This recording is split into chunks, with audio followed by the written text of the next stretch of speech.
एक बहुत ही जानी मानी विमेन एंटरप्रेन्योर और इंडस्ट्रियलिस्ट फाल्गुनी नायर जो है, इन्होंने अभी अभी जो IIM अहमदाबाद है वहाँ पर उन्होंने उद्बोधन दिया था और वहाँ पर एक प्रेस कॉन्फ्रेंस की थी। वहाँ पर उनकी एक प्रोग्राम था, मीटिंग था। और यह जो फाल्गुनी नायर है, यह नायका के फाउंडर है। नायका क्या है? नायका लेडीज़ के लिए यानी कि गर्ल वीमेन के लिए एक ई-कॉमर्स वेबसाइट है जो लेडीज़ से रिलेटेड सामान जो है वो बेचने का कार्य करता है। ज़्यादातर यह लोग जो है वो ब्यूटी प्रोडक्ट है वो सेल करने का काम जो है वो करते हैं। इन्होंने एक बहुत ही इंपॉर्टेंट बात यहाँ पर की है फाल्गुनी नायर ने IIM में। उन्होंने बोला कि आज भी 90% लोग जो है वो ऑफलाइन शॉपिंग करना पसंद करते हैं।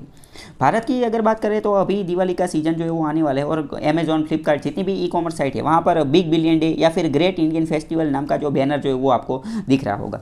अगर लास्ट कुछ सालों की अगर हम बात करें तो यह जो ग्रेट इंडियन फेस्टिवल या फिर बिग बिलियन डे जो अमेजॉन और फ्लिपकार्ट की ओर से चलाई जाती है, उनमें वह जो कंपनी यह फ्लिपकार्ट और अमेजॉन ई-कॉमर्स कंपनी है जो लाखों करोड़ों रुपए का टर्नओवर जो है वो करती है।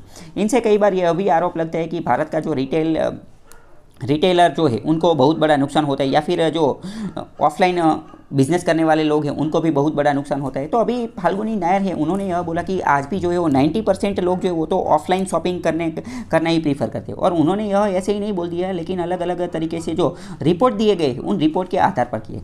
अगर बात करें कि आज से 5-10 साल पहले की बात करें तो आज से 5-10 साल पहले यह जो ऑनलाइन शॉपिंग का जो डिजिट थे तो वह 2 से 3% के आसपास लोग जो है वो ऑनलाइन शॉपिंग करते थे, और आज यह जो आंकड़ा है वह बढ़कर 10% हो गए, यानी कि 90% तो अभी भी जो है वो ऑफलाइन शॉपिंग करते। उन्होंने यहाँ पर यह भी बोला था कि आने वाले 5 साल के अंदर यह जो 10% जो है वह बढ़कर 25% हो सकता है। मतलब कि आने वाले 5 साल के अंदर 25% लोग ऐसे होंगे जो ऑनलाइन शॉपिंग करना स्टार्ट कर देंगे।